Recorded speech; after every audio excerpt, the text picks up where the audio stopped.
Allahu Allahu Allahu Allah. Jadi kalau kita ibadat 50 tahun dikalikan 10 berarti umur kita sama dengan 500 tahun. Kita tidak ada butuh hidup 500 tahun, cukup hidup 50 tahun. Umat terdahulu 500 tahun, 500 tahun ya. Kita jangan kena 500 tahun, 20 tahun ini lebih lama mahal Pak.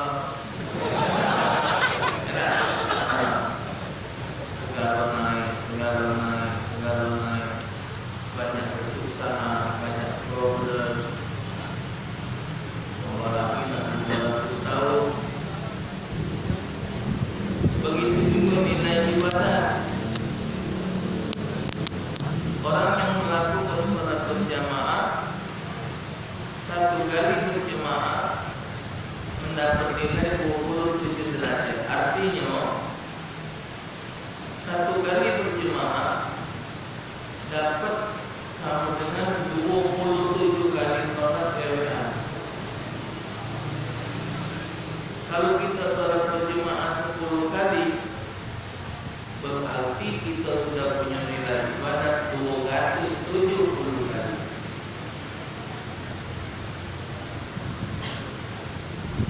Jadi kita tidak sholat berjamaah itu bukan tidak rugi. Rugi itu berjamaahnya. Kita berjalan menuju masjid atau mushola untuk melakukan sholat wajib dengan berjamaah, itu nilainya sama dengan pergi haji. Jadi kalau sehari 5 waktu kita berjamaah sama dengan kita pergi haji sehari 5 kali. Kalau 10 kali berarti 10 hari kita sholat, berarti sama dengan kita pergi haji 50 kali. Sholat sunat yang dilakukan berjamaah di masjid atau mushola, gawe misal, atau sholat duha matahari. Sholat sunat dilakukan berjamaah, kita ngancam ke masjid atau mushola dapat nilai pahala seperti pergi umrah. Ini suatu khabar dari Rasulullah untuk kita sebagai umat beliau. Kecuali kita tak sehat, kita tak kuat, ya kita buat di rumah suami istri. Orang yang melakukan salat sunat sebelum subuh dan bernilai lebih baik daripada dunia beserta isi. Jadi yang paling kaya di pojok dunia ini umat Nabi Muhammad. Kalau kita 10 kali salat sunat sebelum subuh, itu berarti kita sudah memiliki 10 kali lebih baik daripada dunia beserta isinya. Jadi dah kata nilai lah rumah nak bagus, harta nak banyak, dikalah berbeda dengan salat sunat ini. Ini satu nikmat dari Allah. Cuman permasalahannya, ketika kita pergi ke masjid, ketika kita pergi ke mushola, imamnya ini tidak cocok dengan kita. Gara-gara bacaan yang salah, segalanya tidak memenuhi syarat, akhirnya kita tidak jadi melok berjemaah. Kita sholat PBA walaupun kita tegak dalam barisan, itu tidak niat makmum, karena kita tahu imamnya salah. Kalau kita paksa ke belok, kita paksa ke beloknya, sama dengan kalau kita nak ke bukit, naik mobil, Pak Jo. Salah sopir, apa salah kita?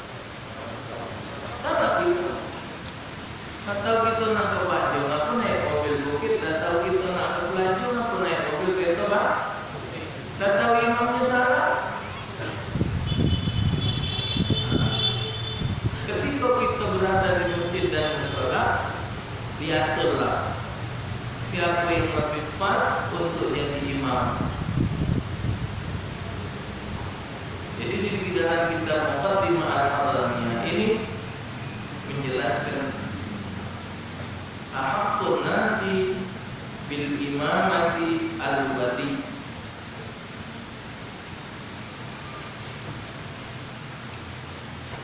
Wa yataqaddamu aw yuqaddimu ghairahu. Maka dia maju atau dia memilih orang lain untuk dimaju. Yang pertama, jadi yang namanya penguasa,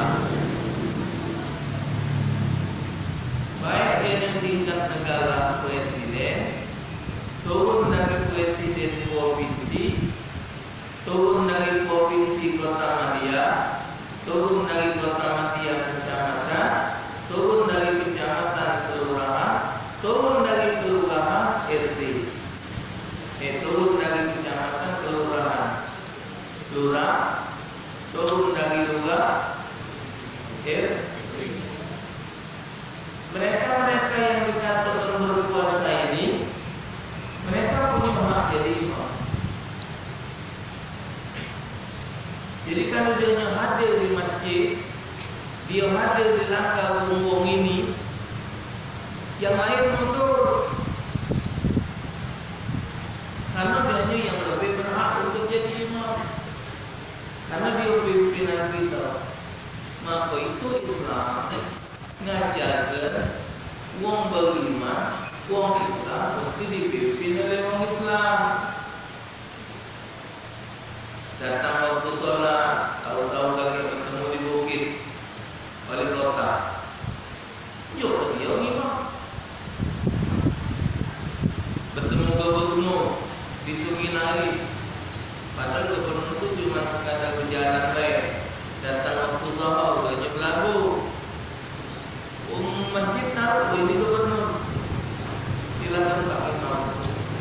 Jadi imam di masjid itu harus siap mundur karena penguasa datang. Karena dia berhak, karena dia memiliki Sumatera Selatan. Maka nak dicari pemimpin kita tuh orang-orang yang fasih.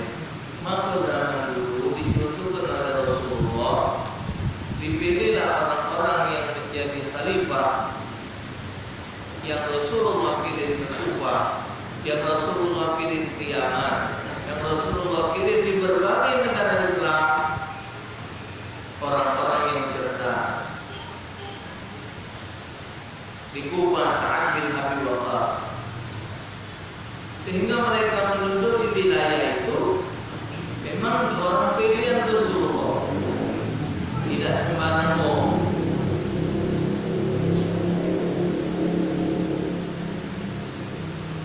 Tambah lagi kalau kita nak pilih orang kafir, jauh pangkang dari api, tidak mungkin. Atau betina, tidak mungkin. Sangkan itu Nabi itu lama. Nabi lana, Nabi milih khalifah lana dengan dalil ar-rijalu qawwamuna 'ala. Jadi kalau yang namanya pemimpin betina tidak apa pula. Kalaupun dia dianggap pintar, baik, cerdas, duduk di bagian apa itu yang bakal ngewangi si pemimpin tadi. Misal komisi keuangan macam siapa itu? Sri Mulyani. Bagian duit boleh, tapi tidak mimpi. Sudah itu namanya pemimpin macam ente, Tino, luka juga yang kemarin, atau luka Tino, melo apa dia yang kemarin? Hah?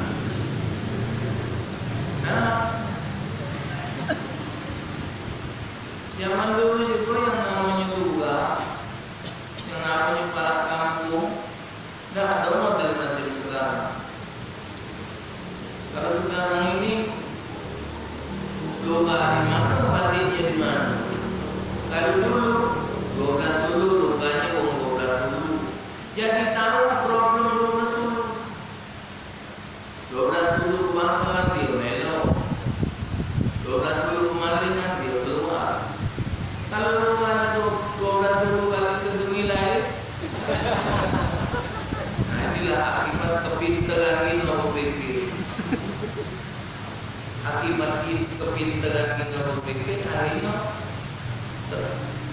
terlinga tidak mereka salah nyatai aturan Allah. Pemimpin harus lanang milih betina. Coba kalau Nabi itu betina, makmum nggak tunggu kalau Nabi di masjid. Ayo Nabi yang usul. Gimana sudah nunggu di depan untuk sholat? Aku lagi kenomet. Aduh, nak pulang. Udah saya melok, lagi bunting mulu. Hah? Jatuh. Macam kadang-kadang pejabat betino maulud mega nak kata sambutan rasa malu bagi duduk tempat betina kepada lurah atau kecamatan ini diminta untuk kata sambutan. Oh, berjalan depan lanang tidak pas, tidak bakal pas, tidak atur lah bakal. Jadi nyalain. Bil imamati al-wali. Jadi yang jadi imam itu yang pertama wali. Contohnya Rasulullah jadi imam, sahabat khalifah jadi imam. Banyak yang hafal Quran. Tapi wali penguasa lebih utama jadi imam. Wasakinu bimilki aw i'arati aw ijarah.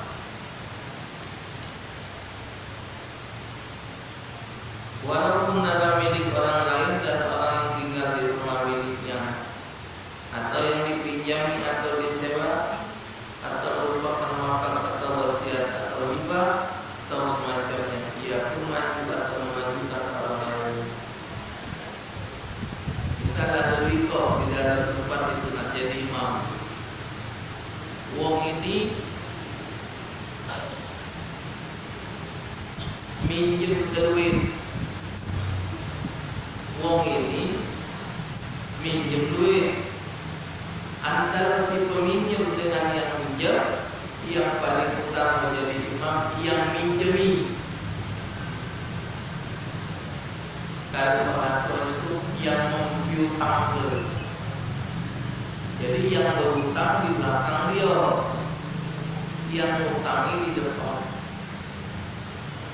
Yang utangi jadi imam. Antara pemilik rumah dengan wong nyewa, kalau dia sholat wong dua, yang nyewa ke lebih utama jadi imam daripada yang nyewa. Jadi yang punya rumah lebih utama daripada yang nyewa, kecuali kalau dia nyuruh. Kalau dia nyuruh itu lain. Ya.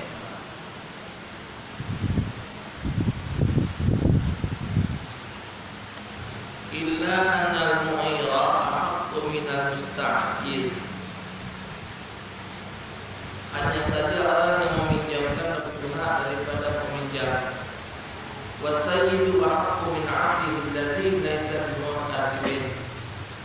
Tuan lebih berhak daripada budaknya yang bukan mendapatkan dari Allah. wal imamur ratibu ahaqqu min ghairi wali. Imam rawatib lebih berhak dari selain wali. Maka dan yuqaddim, maka ia pun maju atau memajukan orang lain. Imam rawatib ini imam yang ditunjuk oleh pengurus. Maka itu masjid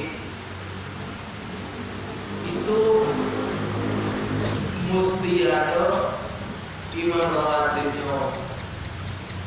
Kata Imam Al-Ghazali, kalau imam rawatib itu sebaiknya 10 menit atau 20 menit sebelum dia nak jadi imam, dia sudah hadir. Sebelum datang waktu sholat, jangan tunggu-tunggu. Jadi 20 menit itu macam ayat apa dia? Buka dulu Quran, diulang hafalannya supaya tidak ada lupa ketika dia sholat. Tunggu imam. Azan sudah. Yang ini dia dulu baru nyomong.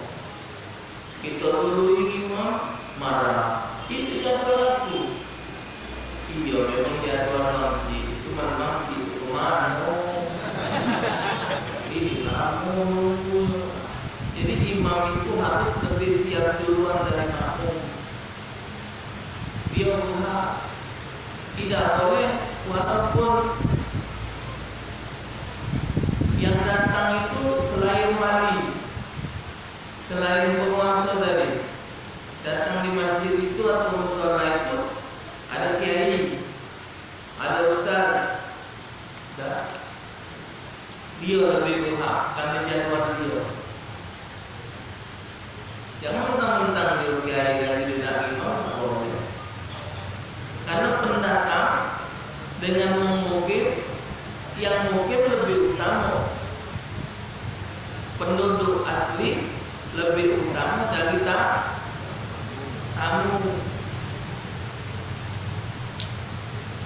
Wong sanjo rumah kita. Adabnya tuan rumah jadi imam, bukan tamu. Karena coba kita saja rumah sholat berjemaah. Kalau kita masuk berdiri jadi imam tanpa diminta oleh tuan rumah, yang biasa diwiridkannya oleh tuan rumah ini lagi terpotong. Misalnya biasa habis sholat macam yasin, macam tabarok, macam sholawat, macam zikir ini. Karena wirid dia. Kalau kita yang imam, wirid dia tinggal. Tapi kalau dia yang imam,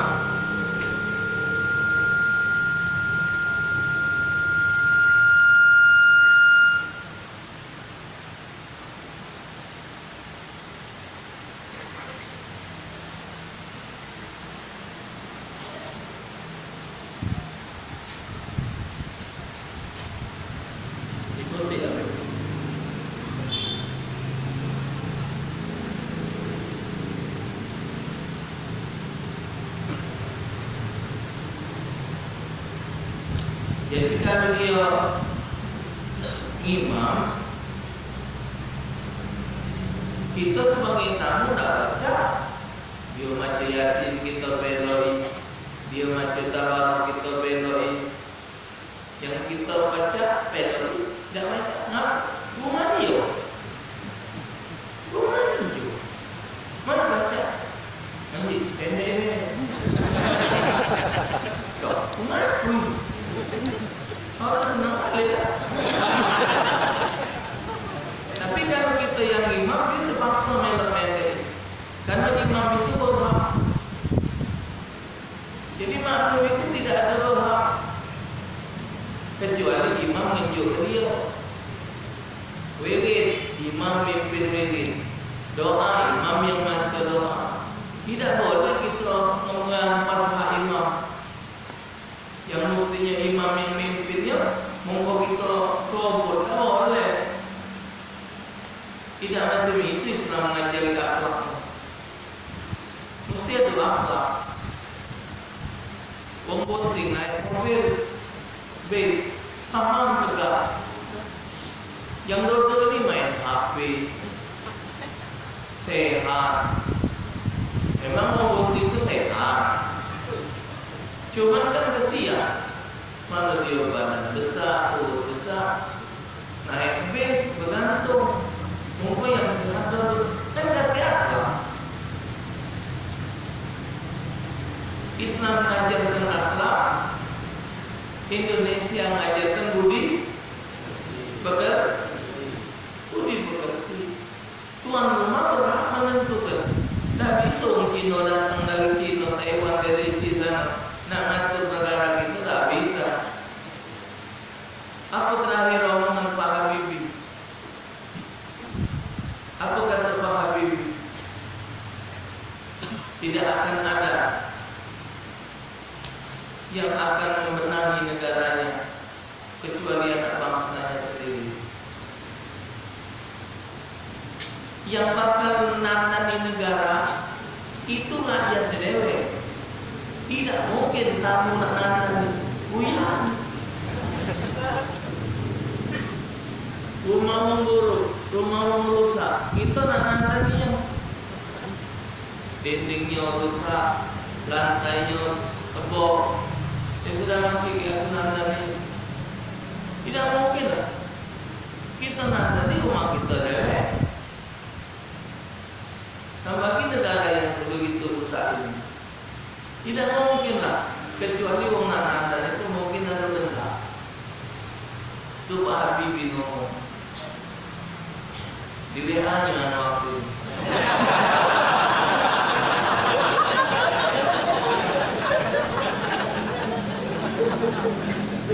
Apa kata Pak Habibie waktu dia sakit? Saya dulu ahli teknologi, bisa.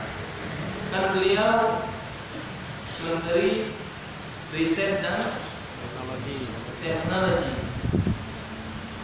Keahliannya tahun 74 dijemput dari Jerman. Pak Soeharto minta dia balik. Sampai akhir hayatnya Pak Habibie itu gajinya dari Jerman. Otak dia, rumus dia bikin pesawat itu dipakai di Jerman.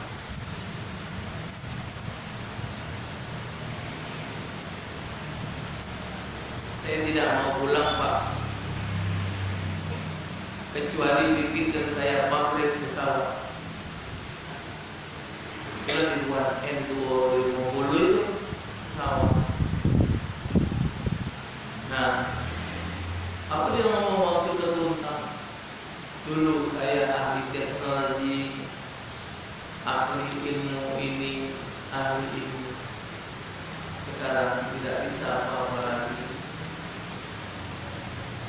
Ternyata yang paling bermanfaat adalah ilmu agama. Jika saya disuruh memilih, maka saya akan memilih ilmu agama. Keluar kebayarannya sekarang, baru terjengok keahliannya. 83 tahun atau ajudan di bapak tidak pernah meninggalkan salat dimanapun berada. Dan beliau tidak pernah meninggalkan puasa sunnah. Setiap hari beliau baca Al-Quran. Ada satu kabar mengatakan Pak Habibie itu tiap bulan atau bulan satu hari satu juz, sebulan sekali Al-Quran. Presiden tuh. Jadi kalau wali pemimpin model itu, subhanallah, ini bacaan nggak benar ini.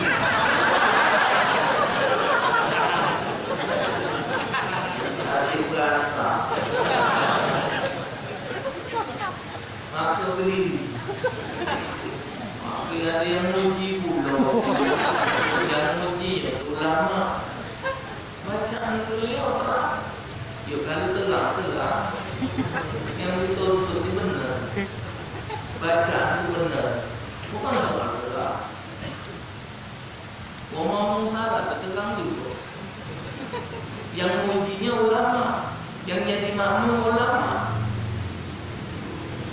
yang jadi makmumnya yang di belakang dia. Nah, itu maksud diri mengimamkan orang yang tidak ngerti. Summa qaddimal aqrabu, summal aqra, summal awra, summa man sabaqa bil hijrati huwa aw ahadun abai. Kemudian yang paling berhak menjadi imam adalah al-afqah, summal aqra. Yang paling afdal jadi imam adalah orang yang ahli fikih, baru orang ahli Al-Quran. Kalau orang ahli fikih, insya Allah otomatis dia belajar Al-Quran. Tapi kadang orang ahli baca Al-Quran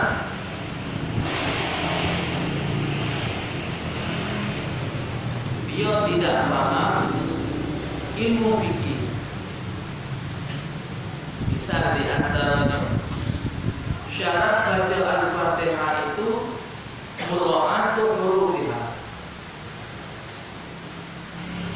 wa mura'atu tasdidatuha. Baca Fatihah itu harus menjaga kebenaran daripada pengucapan hurufnya dan menjaga tasdidnya.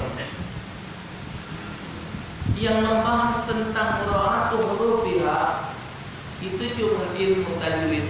Otomatis orang yang ngerti fikih tadi dia belajar tajwid. Tapi dalam baca ilmu tajwid tidak ada syarat baca tajwid harus ngerti sholat. Belajar tajwid itu hukumnya fardu kifayah. Artinya kalau ada orang yang sudah belajar, kita sudah lepas untuk belajar. Tapi siapapun juga dia dalam membaca Al-Quran wajib pakai tajwid. Otomatis belajar. Banyak cerita wong ahli ngaji tapi waktu sholat tidak paham. Oh, kalau baca Quran ini hebat, bagus, terus setep, nendang setep ya. Tapi ketika terjadi masalah dalam sholat dia dah acak nyawa.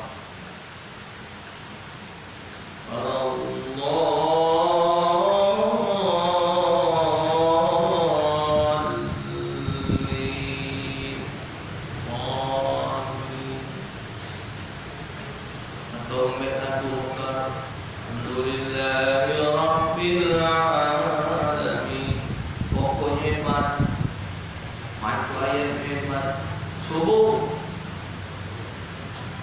Allahu Akbar, rukuk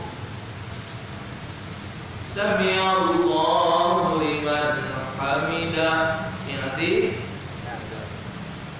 Allahu Akbar, laju sujud.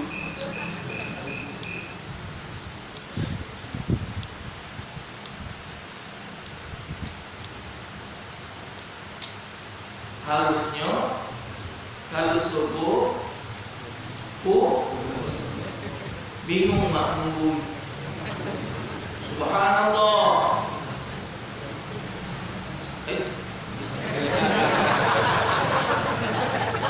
Bingung. Hukumnya kunut itu sujud lah, tidak boleh naik, batal sholat.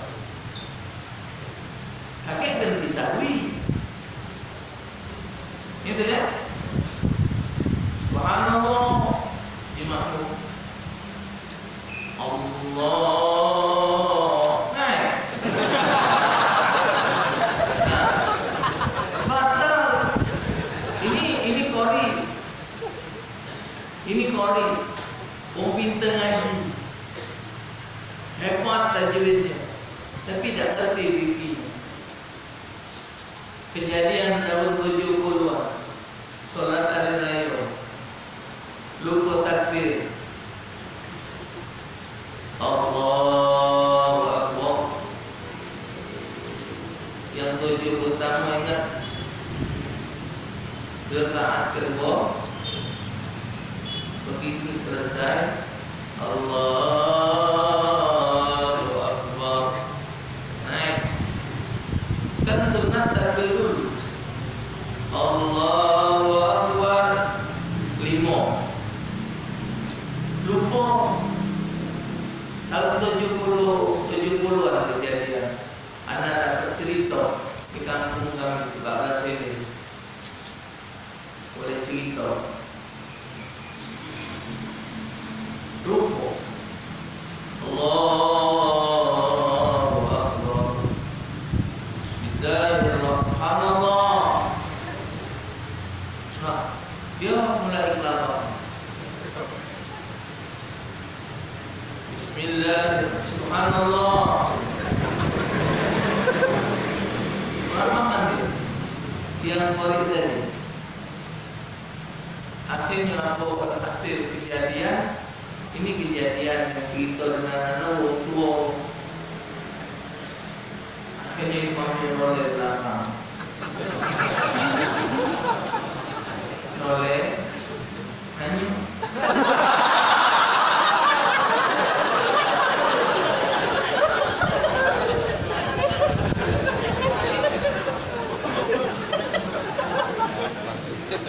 jadi salah. Langsungnya yo.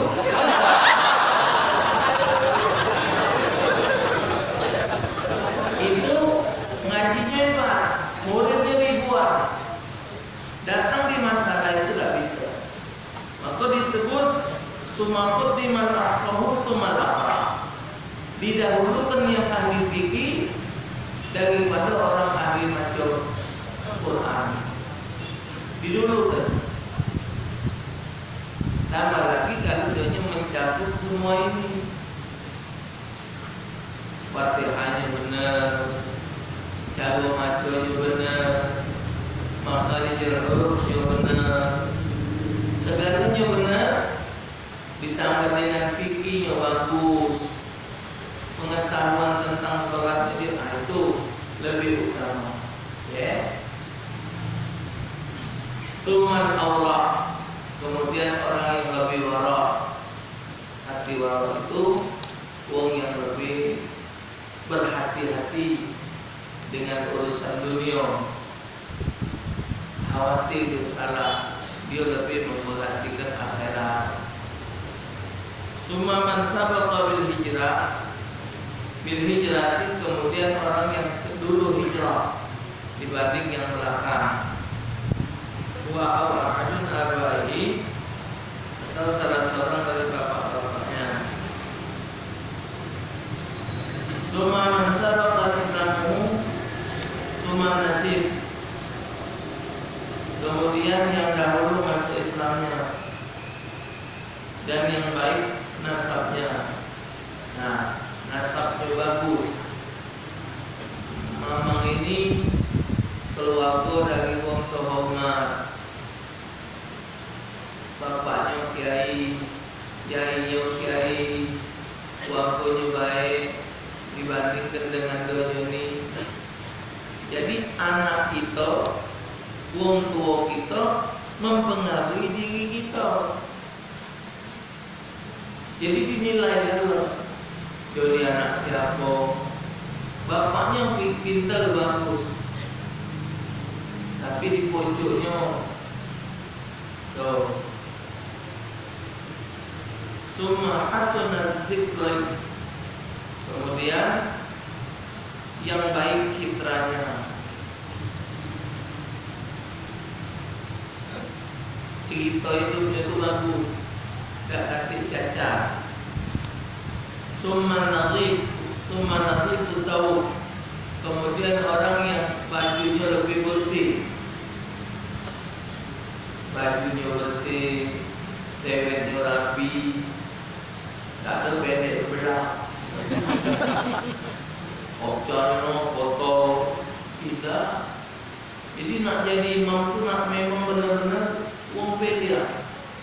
Kalau dia pakai sorban yang bersih, pakai minyak wangi, bajunya rapi bagus, itu dinilai juga. Ya, summa nadhif, summa nadhiful badan. Tadi nadhif thawb, bajunya bersih. Ini kemudian badannya bersih. Wa thayyibus sun'ah, dan yang baik pekerjaannya. Apa gawe dia ni seharian? Keseharian apa? Dia ni tukang apino, dia tukang hebat, borongan dengan harian sama, borongan datangnya jam 8, harian datangnya jam 8, borongan balik jam 4:30, harian balik 4:30. Tak kata beda. Ini beda. Giliran harian centong kecil, giliran borongan centong besar. Giliran harian pacak masang batu, giliran borongan pacak masang batu 1000 sehari. Giliran harian 400. Jamnya sama. Citranya dah bagus. Datang bagi tukang kayu, datanglah jam 8, baru ngasam subuh, baru ngikil ke gaji, lalu jam, lalu menit makan jam pegawai. Giliran borongan, ke gaji dan keke, subuh hari asar. Begitu pegawai cepatnya nyuruh, tak bagus. Cara pegawai tak bagus. Giliran borongan balik ke sore, giliran harian balik ke kancah. Tak bagus. Tak bagus. Cara pegawai tak bagus.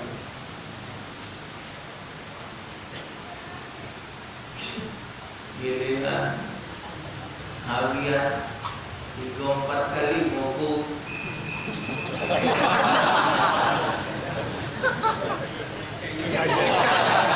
Gelut. Ini. Kiki. Aneh. Berkali-kali. Kalau bohongan sekali gelut lurus. Sudah. Tak bagus. Itu dinilai nak jadi imam memang ini. Tak apa. Hati-hati. Gawe kita dinilai. Ya. Summa hasunus shaut.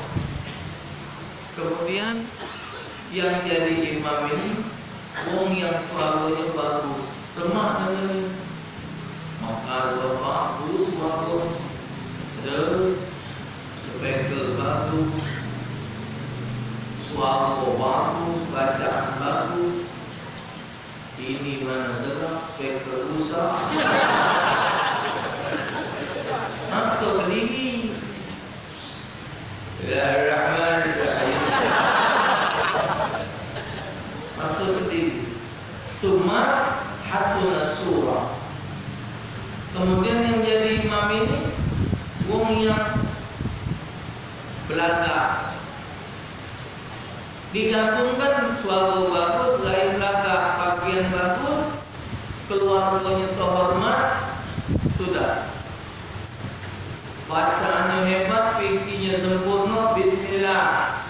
Jadi keladanya imam sallallahu alaihi wasallam. Bila berlupa, Kita harus ijazahnya jadi mimpin kita sholat. Ada makmum 20.000 sewa, sehari 20.000, sebulan berapa? 600 ribu. Makasih Ustaz. Rapi, maki sopan, minyak wangi, macuan rakus, belakang pulau idul maju. Nasabnya mulia. Itulah keturunan Nabi besar Muhammad sallallahu alaihi wasallam. Jadi kalau sudah keturunan mulia, ganteng, suara bagus, segalanya cukup, memang rugi kalau tidak jadi makmum dia.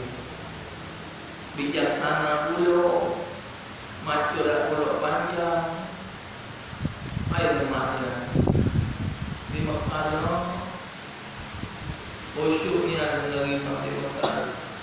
Apalagi di Madinah, Madinah itu imamnya lembut kan. Setep di Mekah, di Madinah itu tidak boleh speakernya berdenging. Lagi sholat, speakernya berdenging. Itu kan di tender kan. Speaker itu ditender dengan negara lain. Kalau berdenging itu denda dan tidak boleh lagi, tidak dipakai lagi oleh mereka. Nah, benernya karena kalau ribut di beberapa masjid, speaker tidak itu duit ratusan juta. Yang namanya masjid makmur itu, masjid makmur, musola makmur, kasnya nol, itu baru makmur.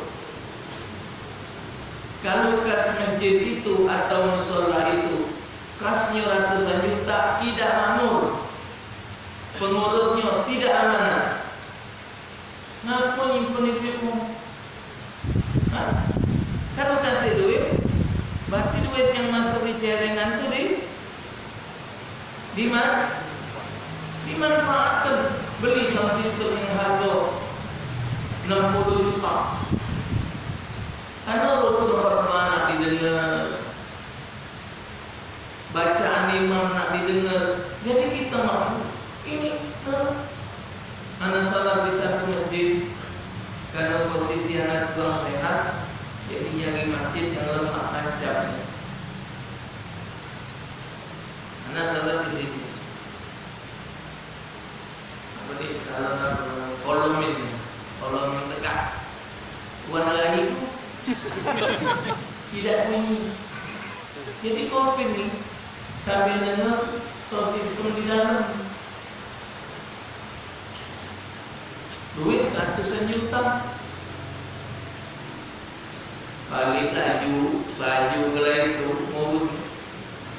Itu urus sistem ini. Khotbah tidak dengar. Kalau tidak terdengar mengapa? Biasa dia ngomong, tahu-tahu dia itu. Giliran macam khotbah kepetokan. Miknya pakai di atau diikat dengan karet, kan tidak pantas, malu. Ingatlah, masjid yang kasnya banyak itu tidak makmur. Masjid yang kasnya nol itu makmur. Pasangkan kipas angin, lampu terang-terang, sejadah, bagusi, tempat wudhu rapi ke, tempat wudhu lanang betina, WC lanang betina bisa, jangan campur kucing dia itu.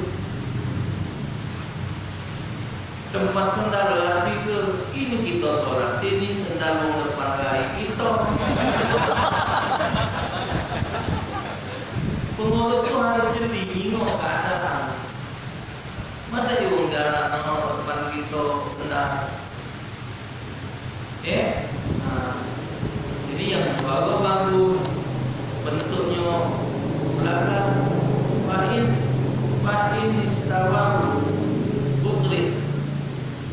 Jika mereka sama derajat makanya diundi.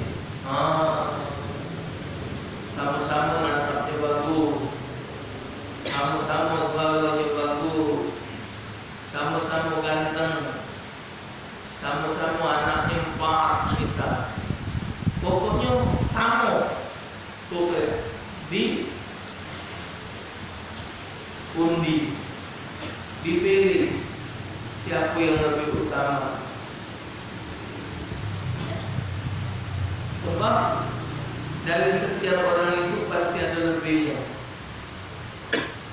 Yang itulah dijadikan imam. Wal adlu aula minal fasik wa in kana afqahu aw aqra. Orang yang adil lebih utama dari orang fasik untuk menjadi imam. Walaupun orang fasik itu lebih mengerti agama dan lebih bagus bacaan. Al-adl itu orang yang terpelihara dari maksiat. Orang fasik itu orang yang berbuat maksiat. Sari-sari pakai celana pendek, rambutnya disemi, nganak duit, makan riba, mutuskan silaturahmi, ngimpit tanah wong, tambah lagi tidak berzakat. Ini wong fasik. Tidak boleh jadi. Kita tahu dia ngimpit tanah, kita tahu dia nganak duit atau makan duit beranak, kita tahu rambutnya disemir, dia lewek nanti. Aku ni lah, aku semir rambut tu. Kita disemir rambut. Wong yang di rambut, dia mandi wajib tidak sah, wudu tidak sah. Tapi bacaannya, fikirnya hebat, bakal kering. Mudah-mudahan bakal kering betul. Hebat. Tapi dia masih tak boleh jadi imam. Tak boleh jadi imam. Kalau dia sama dia kumpulan tak, dia sama dia majulah. Wal balighu aula min as-sabi. Wong yang balik lebih utama dari budak kecil. Wa in kana aqrab aw aqra, walaupun budak kecil tadi lebih aqrab dan lebih aqra, lebih ngerti fikih dan lebih bagus bacaan. Sekarang terbanyak yang muda-muda sudah baca Al-Quran. Umur 12 tahun sudah ngerti tajwid, yang dia belajar di KTPA. Nah yang balik tadi itu ngerti-ngerti dikit, tetap yang sudah balik tadi lebih utama untuk jadi imam. Ini cucu jadi imam, ya jadi imam. Sakit hebat. Wal hurru aula min al-'abd. Yang merdeka lebih berhak dari lebih utama daripada masalah. Ghairul baghi, sama dengan orang merdeka yang tidak bagi. Wal muqimu aula min al-musafir. Wong mukim lebih utama dari musafir. Wa waladul halal aula min waladiz zina. Anak halal, hasil dari pernikahan yang halal lebih utama daripada anak hasil zina. Kita tahu budak ini dapatnya dari hasil zina. Wong ini dia nak jadi imam, tak baca. Jadi yang bukan dari hasil zina itu dijadikan imam. Anak yang hasil zina tidak tanggung dosa zina, yang berdosa mak bapaknya. Tapi anak hasil zina itu tadi tidak bebas dia, tidak bebas. Wal a'ma mislul basir. Wong buta sama dengan mengingat hukumnya, sama baik. Allah.